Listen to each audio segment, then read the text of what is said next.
Good morning. You are listening to the First Title National Real Estate Radio Show.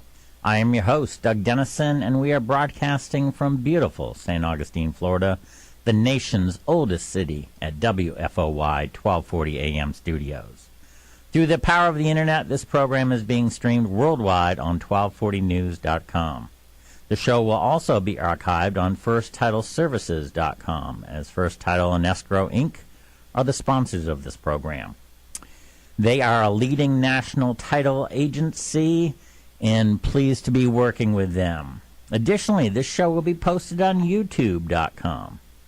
Our radio show mission statement: to provide an educational experience for listeners in a promotional format for real estate sales across the country. We're going to be talking about real estate, different real estate markets across the country. We got a lot of topics today. We've got help and calls from. Good morning. You're on the air. Hi, good morning, Doug. Larry Latham. Hey, sir. How are you? Well, thank you. I've been giving you some great raves as introduction, but tell us who you are, Larry, where you're from, what you do, and also a little bit about your background, if you would. Okay, sure. Love to, Doug.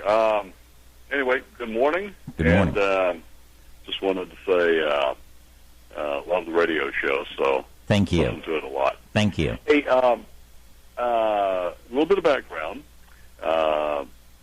Larry Latham, co-chairman of Ameribid. Ameribid is a national auction company, mainly related to real estate and mainly commercial real estate, although we do residential. We do a lot of farm, ranch, a lot of resort properties also, ski resorts, hotels, and that type of thing. The company has been around, new name, actually from about 1997. But the company's been around since about 1981, so we've been around for a while. Mm-hmm. Been in the auction business since 1978, I guess it is. And we've sold probably across the country over the years 150+ thousand properties. I was wondering what that number was, Larry, because I've always kind of thought of you as a mentor, and I competed against you for years, and I'm very proud that I sold about, I'm going to say 12,000 government surplus properties, and I consider myself an expert in the disposition of government surplus properties, and to hear that you've sold 10 times more than me, that's why you are my mentor, sir. Well, we've known each other for a very long time and had some great times together. So, over the years it adds up. I guess it's just over a long period of time. It basically is what we're talking about. Well, a little here and a little there, and at the end of the day, it sounds like a large number. But Larry, you were a visionary. You are a visionary, but you started the auction for many different government agencies, and I'm gonna name a few. I'm probably gonna be left out, but you were the first to have a big contract with Fannie Mae, with the Veterans Administration, the VA, the Freddie Mac. You did many properties for RTC, Resolution Trust Corporation. Outside of real estate, you did the first FCC auction that it generated millions and millions of dollars. Give us just a little bit about that, because that's always been very interesting to me. Oh, that was a very interesting one. We got a phone call on the FCC, and the FCC had sold everything. The radio stations, of course, television stations, were all done by lottery. And so what would happen is you would put in your money, and it might cost $50,000, $60,000, $100,000, depending on what you were trying to get a license for. Mm-hmm. And then other people would also put in for it.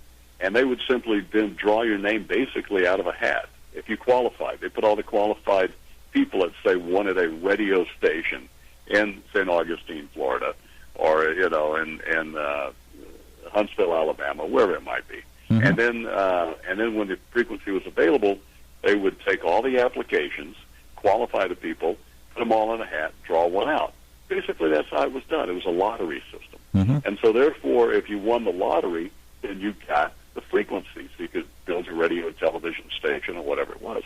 And about 1994, they said, well, that's really not probably the fairest way to do it. What we should do is have people bid on it because we're giving these frequencies away.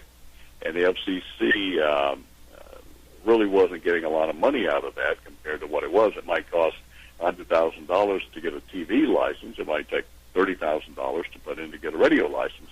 So they decided what we'll do is we'll auction it. So they went around the country, and they basically went to some of the top guys at Northwestern, MIT, and they were looking for the top professors, the top thinkers on how to do this.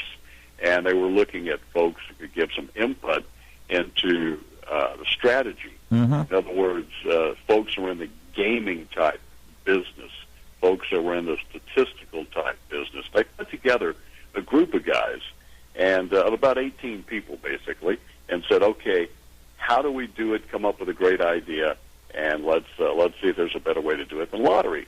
Well, the idea was actually auction.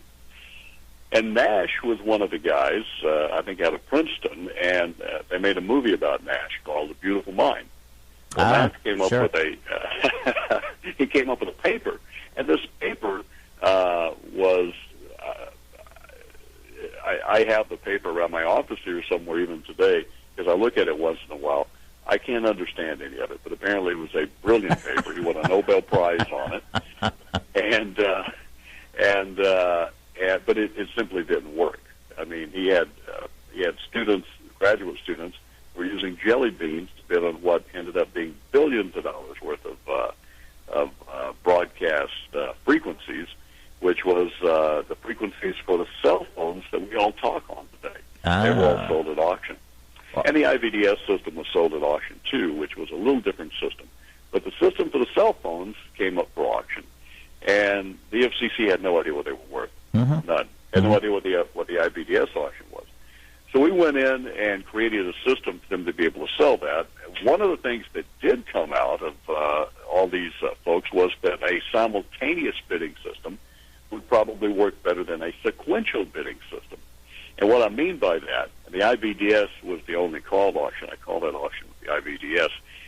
And I remember Commissioner Hunt, I asked him, I said, well, what do you think it's going to bring? What would you like to see it bring today? And he said, well, $10 million, we'd have a great day. And we're selling, I think, 100 of the IVDS frequencies. About 4 hours later, the total was standing a little above, I think, $280 million. So they had to readjust their figures for what they thought the rest of the frequencies were going to bring, and they brought about $20 billion. And over the years, from about 1995 to about 2005, I think they sold different frequencies, different telephone frequencies around the country, but they did it all electronically at that point because they had to do it on a simultaneous basis. And I think the total was about $70 billion the FCC raked in that they wouldn't have had they just kept going with the lottery system and not gone to the auction system. That's an amazing story, and you and I talked a little bit about it. I saw you just a couple of days ago in Las Vegas. So we had a little time to sit down together, and we talked about the past and the auctions. And I found out you at Ameribid you just had a very successful auction in New Orleans. Can you tell us a little bit about that? We did. The New Orleans Housing Authority down there called NORA, great group of folks, and they've been working on these properties to try to get them back into the hands of the public since Katrina. So many properties were wiped out, destroyed, flooded, and so they started to kind of rebuild the properties and to try to get the properties, and not totally rebuild them from scratch, but get them in either a living condition or take the properties down totally and just sell the lots. And so they finally have gotten to the point over the past 12 months or so, they're now doing that. And they have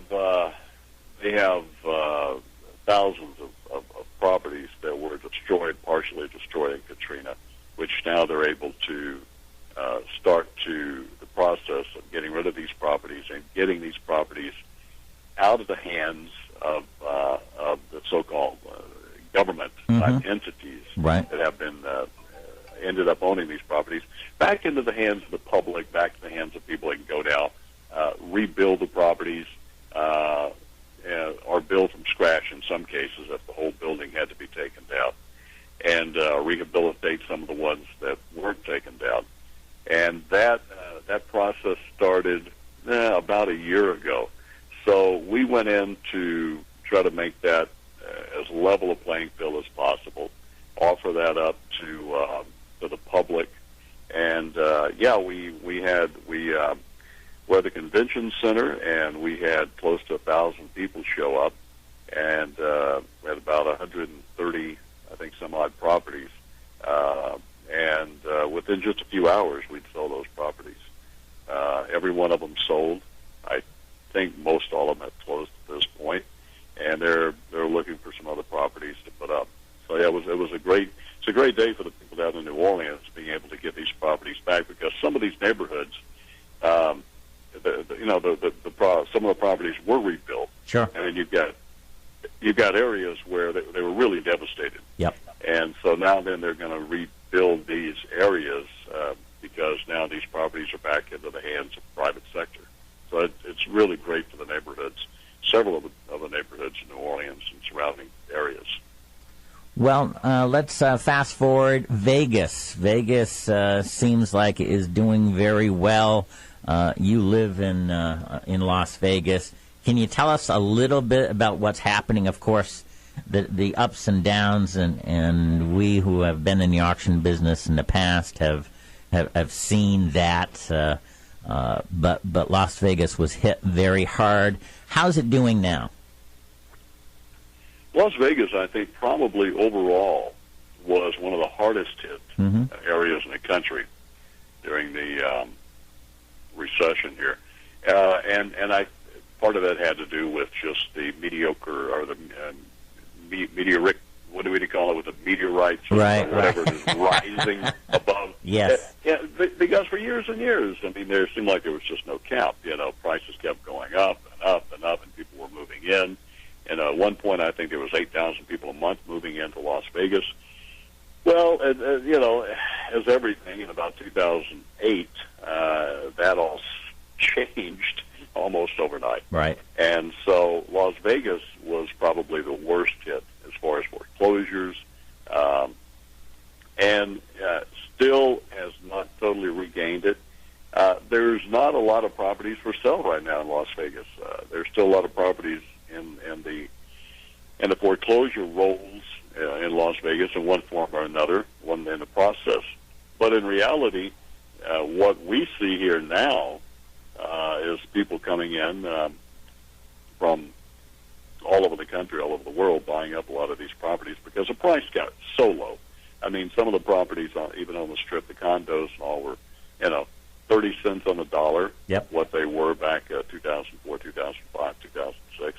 And so when the price got to that point, they started getting gobbled up. What I hear now from most of the realtors here in Las Vegas is simply there's no product to sell. Isn't that something? And so there may be properties in the pipeline, but as quick as they come on board, they're just getting gobbled up. I mean, they don't last a week.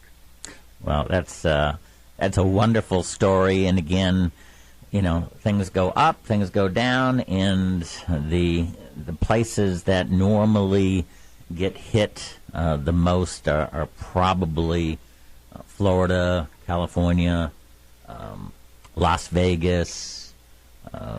Arizona got hit pretty bad. Yeah, I was going to say Phoenix, and some of the downturns, and we've been through a few.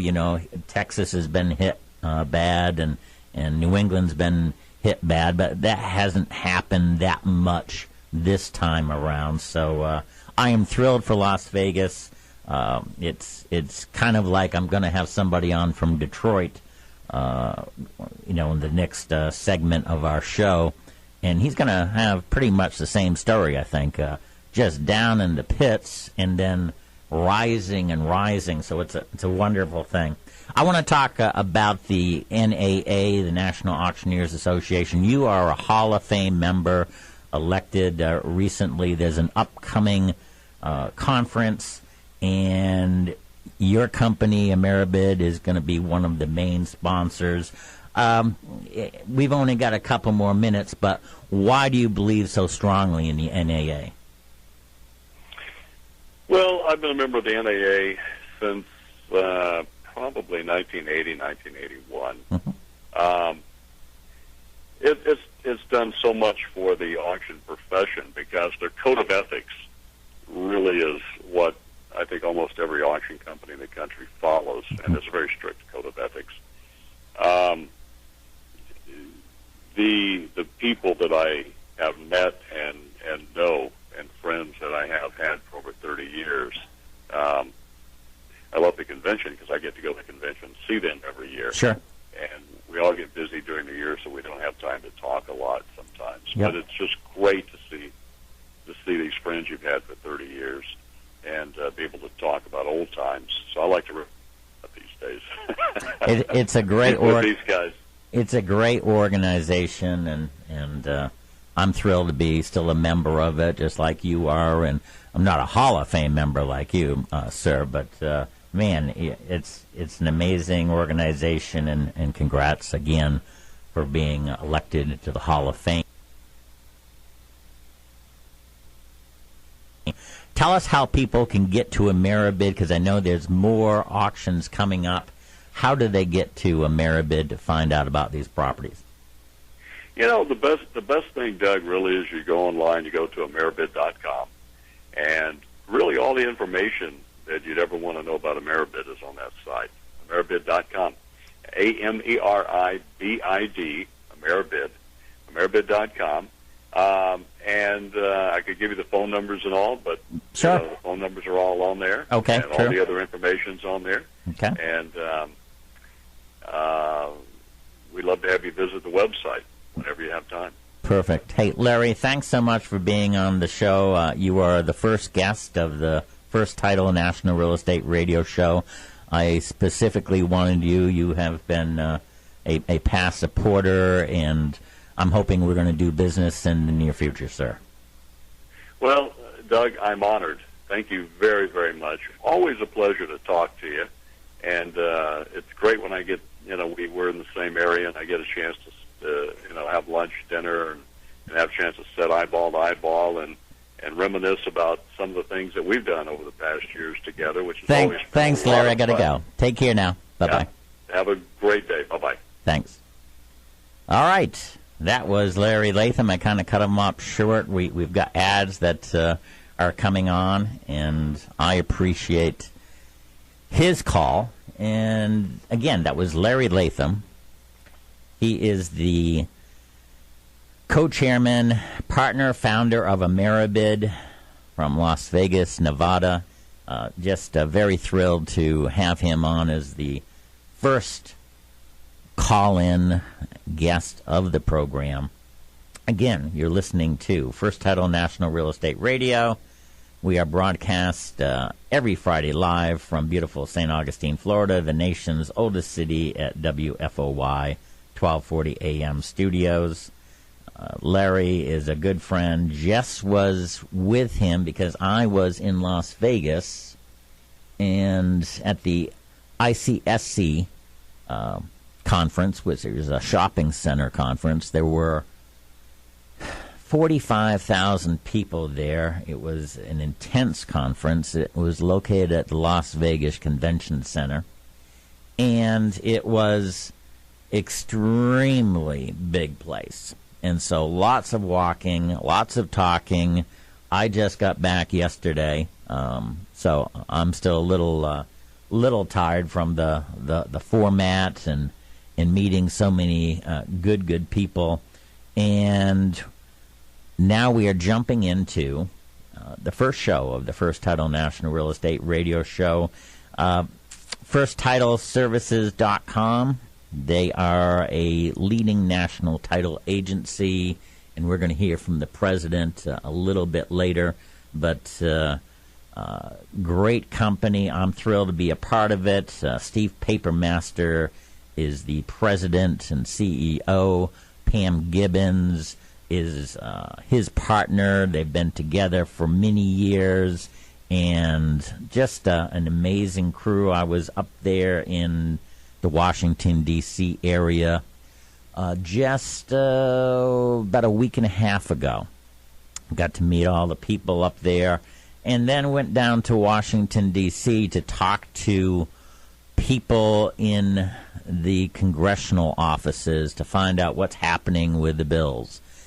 Larry Latham talked about that he has sold more than 100,000 properties for the government. And the reason why is because it's the quickest, most efficient, most transparent way to sell government properties. And so Steve Papermaster, the president of the first title and escrow company, went with me, and we went to Congressman Denham's office, who had a bill to try to sell some 14,000 government surplus properties. And then we went to Congressman Chevez's office, and he's got a bill that is going to be trying to sell these properties. And then we went to Senator Carper's office, and they are coming together to get a bill that will be passed. And again, this is a win-win situation. It's a must for our, as a taxpayer. We are paying, the number now, right now, is $1.6 billion a year. You heard me right. $1.6 billion a year in holding costs for properties that are not being used. One of the properties that I always talk about is a property that is right in Washington, D.C. It's a post office annex, and it hasn't been used for 10 years. Every year it costs $6 million in holding cost for that property, and so that's $60 million that we have wasted. And our budget needs some help. Taxpayers need some help. So these properties need to be sold. I am no longer in the auction business, except for assisting auction firms who need title work, but I am a big proponent for the government to sell these 14,000 government surplus properties by auction, because it's the most transparent way and the quickest way. 14,000 properties is a lot of properties, folks. And these are not residential homes. These are commercial properties. Let's go to our next caller.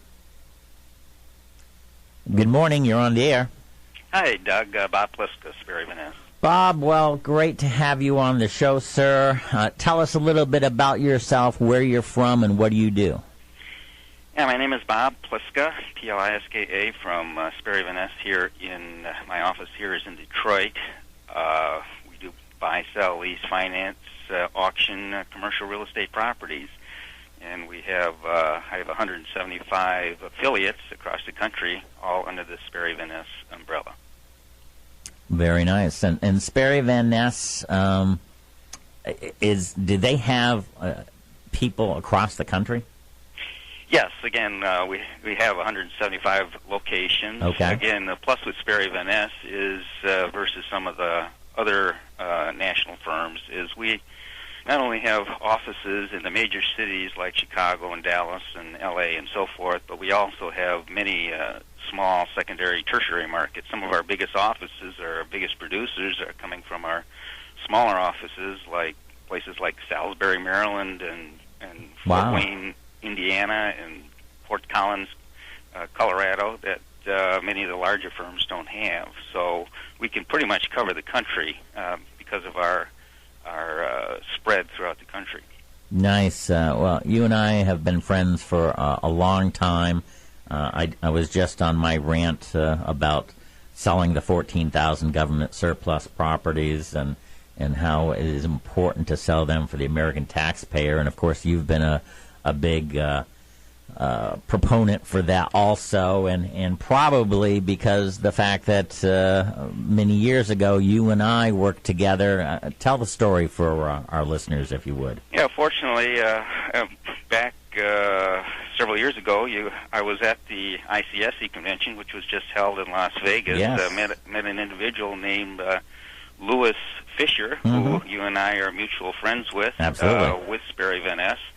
And with that association, he had a little seminar and auctions there, and I sat in on it, came back to my office here in Detroit, Sure. and just a couple days later I found out that the state of Michigan was selling a substantial piece of property, 400 acres in one of the upscale suburbs, that was basically a surplus property because on it was a psychiatric hospital that decided to close about 3 or 4 years prior to that, and they tried to sell this thing on the normal approach of selling it,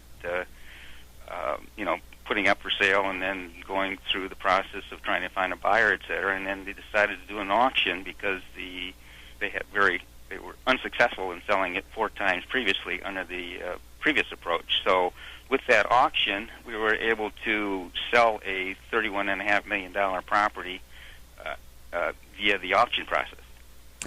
Well, it was a huge success. Again, Louis Fisher is involved with a big auction right now, and you are too. Louis Fisher from Sperry Van Ness heads the auction division for that great company. You've got a big auction coming up right now. What is that all about, Bob? Yeah, it's an auction put together by, I think, Louis Fisher and Jerry Anderson of our firm, who basically we were able to get around $400 million of property in this, 150 properties, of which Jerry is the chairman and Louis is basically handling a lot of the areas of the auction. And we've combined with several other, quite a few other of the brokerage firms across the country and putting together some really quality properties. And that's been going on for the last 3 or 4 months, of which we are in the process of next week putting these, basically doing the actual online auction, which will be occurring.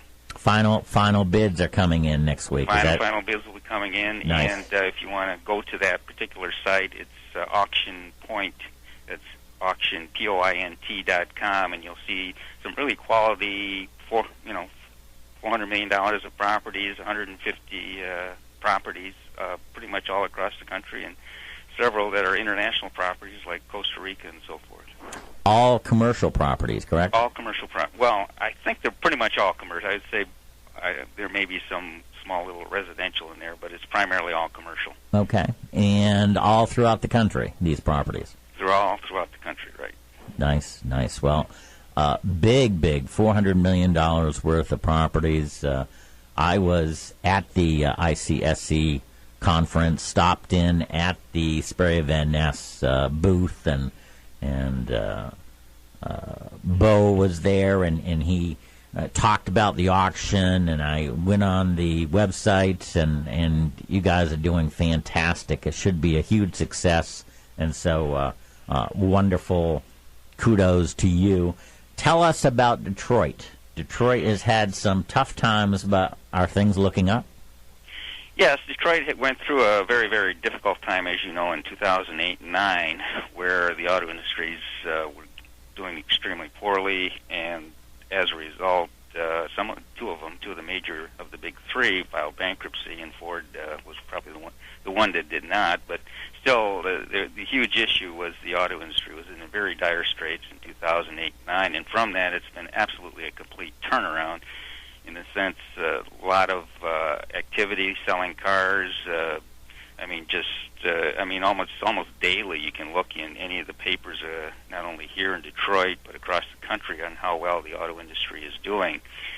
Where Ford is ramping up production, their GM is adding facilities, and it's just a great turnaround, not only in the auto industry, but it kind of spreads to every place else, because with auto industry, you have a high amount of technology involved, so Sure. our technology industry has increased substantially, alternative energy, and we're getting a lot of, also, I'm in a county, Oakland County, which is just north of Detroit, and we have like 700 foreign companies here all across the world, so we're kind of like a world city where everybody's looking at us, and for example, one country, for example, China, just there's like several dozen Chinese companies have come recently into the Detroit metro area just because of the affiliation with the auto industry.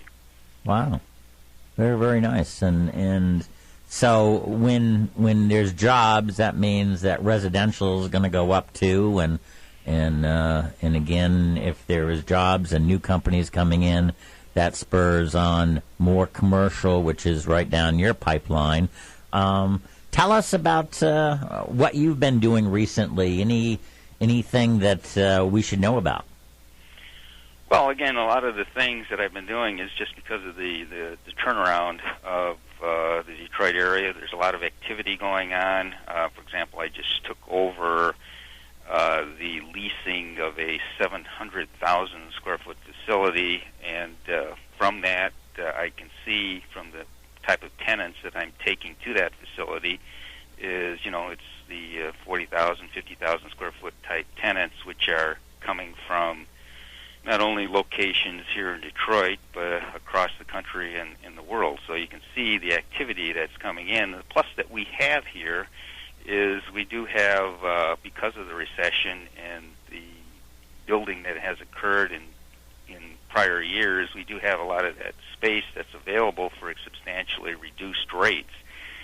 For example, on this specific property that I'm working on, we're doing like a $10 gross rate, which you can't really get in other areas of the country for the quality of space that we have. It's institutional space. It has been really done up well and maintained well and so forth. So the big plus is you have this reduction in your operating costs by either buying a property that is still, the prices are fairly low comparatively, and also if you want to lease, the lease rates are substantially low, which obviously reduces your operating costs.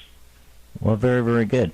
Now, tell me about what you think is going to happen in the future. Give me your crystal ball. I mean, you have been through very difficult times in Detroit. It sounds like it's coming back gangbusters. What do you see in the next couple of years, specifically in the commercial area? Well, again, I see there's a lot of things that are going on in Detroit that hasn't been here before. And again, the issue of Detroit is sometimes you're getting some negative publicity because the city itself, which only has about 700,000 people in it right now, but you have a metropolitan area of 4.5 million people. Number one is the auto industry kind of grew up in the suburbs with Ford and Dearborn and GM and Warren and Chrysler and kind of Auburn Hills and Highland Park previously. It's really a massive metro area, and right now the city itself economically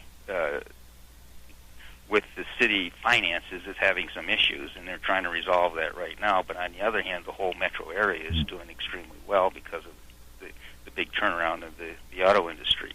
As to the future, I see, especially with the progressive governor that we have now, who has a CPA and venture capitalist background, has really been bringing in a lot of possibilities for the future here. And, for example, in the last 2 years, we went from 14.5% unemployment for the state of Michigan down to, right now, we're about 7.9%, which is a tremendous turnaround in 2 years. Excellent. We've added like 156,000 jobs in 2 years to the state, so it's a big plus, and I see with this, it should be a big plus for the state of Michigan and the Detroit metro area. Well, I heard CPA, which brings me back to your background. How did you get into commercial real estate, sir? How did I get into? Well, I worked for the company originally right out of college with PricewaterhouseCoopers. Coopers. Nice. It was Coopers and Lybrand at the time, Yep. and they merged with Pricewaterhouse. But with that, my first job was a commercial real estate in one of the largest developers of real estate multifamily in the Detroit metro area, and from that, it kind of set me forward in doing commercial real estate, and my life went forward where after I left Coopers, I went with a large mortgage banking firm for several years, and then a large developer. We built probably $500 million of commercial real estate, and then ended up with setting up my own firm, and then eventually merging with Sperry Van Ness. Well, that's a nice story. I see every once in a while you send me stuff about that state psychiatric hospital that sold, and again, I was a small part of it as a project manager. You and Lewis Fisher were the head guys that really turned that around. But what's happening with that piece of property now? And again, let's go back to the fact that it was abandoned for years. How much did it cost the state to hold that property each year? Well, that was the beauty of this whole scenario of how we were able to, which gets into the government surplus area, Sure. where, obviously this was a government surplus property for the state of Michigan. It was costing them $500,000 a year to maintain for, insurance costs, security costs, and everything else that was there. Yep. So the state was in a position where, we really got to get rid of this particular property because it's costing us $500,000 a year. And from that, from putting the team together with Lewis and yourself and several other members of our Sperry Van Ness team, we were able to sell that property and brought the state the eventual sale price of $31.5 million, in addition to the potential of producing other income-producing properties on that property, which was right now there's a 100,000 square foot hospital going on that property. There's Whoa. 80,000 square feet of commercial real estate retail space going in, and potentially I think there's like a senior housing project going on it. So you can see you're turning around a property that was sitting there just costing the state substantial dollars year after year after year, and you converted it into a revenue-producing property where they're not only producing income for the area, but also property taxes for Paying the city, taxes. and Yes. everything else that's a big plus. So it's a tremendous turnaround and a great positive, which again should be happening as I'm watching various articles across the country. I see that the government is finally getting its act together and starting to sell some of these properties and converting them and doing what we did on that particular property. Well, very nice. Bob, give us your contact information. You're the guy to see when you talk about real estate in the Detroit area. How can people get a hold of you? Okay, my name is Robert Pliska, Pliska, Sperry Van Ness here. My company is called Sperry Van Ness Property Investment Advisors. Phone number is 248-433-1400. My specific Michigan website is www.svnpia, which is Sperry Van Ness Property Investment Advisors.com, svnpia.com. And I'm on numerous social media sites under the handle of Pliska. Well, Bob, thank you so much for calling in. You have a wonderful weekend. Okay, Doug, thanks again, and I appreciate the opportunity to visiting with you. And you have a great show bringing in all these great commercial real estate people, which keeps me up to date. Hey, thanks, buddy. You take care. Okay, Doug, thanks. Bye-bye. And we have another caller. Good morning. You're on the air. Good morning, Doug. This is Steve Papermaster. How are you? Well, thank you, Steve, for coming on, and I'm fine. It's a beautiful day in St. Augustine here. Sun is shining, and life is good. We've had two fantastic guests on this first show for First Title National Real Estate radio, and it was Larry Latham, who, of course, you know, Fantastic. founder of Ameribid. I met with him when I was at the ICSC conference in Las Vegas earlier this week, and he just talked about what's happening, the trends, that Vegas is doing very, very well. And then we had Bob Pliska that came on from Sperry Van Ness, Detroit, Michigan. And Detroit is doing gangbusters. So life is good. And tell us, Steve, about First Title Services, First Title and Escrow, sir. Thanks, Doug. I appreciate that. And before that, very, very glad to hear that Larry's able to join the show, and the team from Sperry Van Ness. Larry is he's a pioneer in the auction space, so Yes. That's very, very exciting. And Sperry Van Ness has been such a leader in the commercial real estate space for so long. So fantastic and great job. First Title. So First Title started back in 1997 as a small local title company serving, could be local real estate companies, mortgage companies, banks, investors. Mm-hmm. And then we have since grown a great bit since then, where we have a number of offices around the country to serve our customers. And we are happy to be providing services to some of the largest banks in the country, mortgage lenders, credit unions, real estate companies, as well as developers, investors for every type of property, from single family to multifamily, as well as bulk pool transactions, large commercial transactions, and we've been very fortunate, and we're doing a lot of exciting things over here at First Title. Well, yes, you have, and I'm going to guess this huge rise in services that you provide, and also the new contacts and new clients that you have. You must have some good people. We have a fantastic team. You can't build a company without a phenomenal support staff. We have everything from experienced attorneys, paralegals, processing specialists, recording specialists. Also,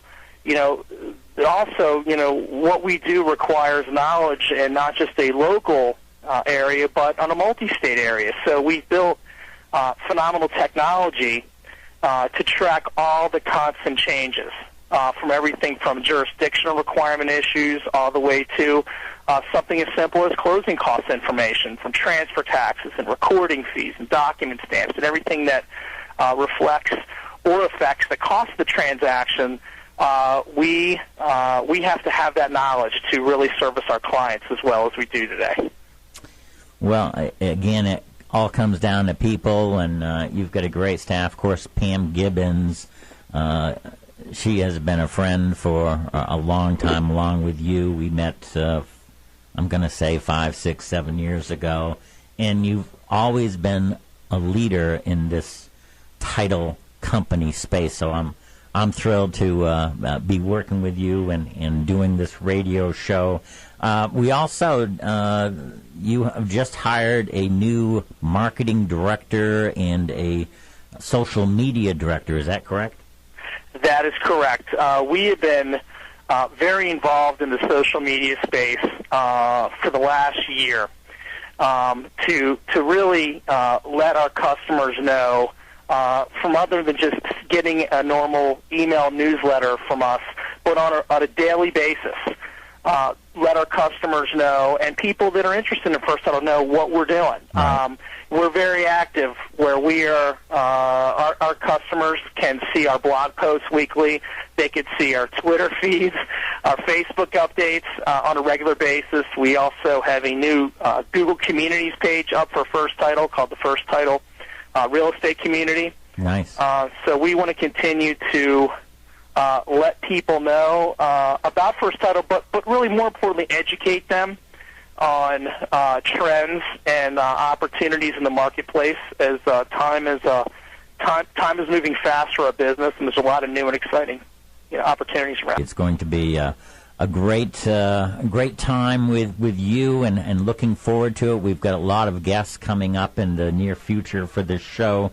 What do you see as trends in the title company space? What do you see? Is it just more customer service, more technology, a little bit of both? What do you see? How have you been so successful? Well, to answer your first question, what are the changes? And you answered exactly, exactly what's needed these days is phenomenal customer service and technology. Those are a prerequisite to servicing any customer today. What really the sticking points are for customers today also is compliance. People don't like to talk about compliance. A lot of companies just act very defensively in terms of compliance, simply do what they have to do. Mm-hmm. We've taken some steps over and above in the compliance space, where we've recently received our SSA 16 SOC 1 certification, which is the highest type of certification any type of provider like us can receive, which tells our customers that we have strict monitoring, internal controls, policies, and procedures. So a lender or bank, any kind of institution, could feel safe that independent audits have been completed to assure that their data is secure. No doubt about it. So that's really the hot topic these days. Well, you've got to dot your I's and cross your T's. Real estate people are looking for you to do that. And again, your background as an attorney and the people that you have take care of that. How do people get a hold of you, Steve, and your great company? Sure. Thanks, Doug. They can find us on the web at www.firsttitleservices.com, all spelled out. Or they can reach out to us 866-4-TITLES, TITLES, and we'd love to hear from them. Very good. Steve, thank you for being the sponsor of this show. You have a great firm. Have a wonderful weekend, and I'll talk to you soon. Thanks, Doug. Take care. All right, take care. All right, wonderful show. We had Larry Latham from Las Vegas, Bob Pliska from Michigan, and Steve Papermaster from Rockville, Maryland. Steve is the president of First Title Services. I want to thank everybody for listening. Have a great weekend.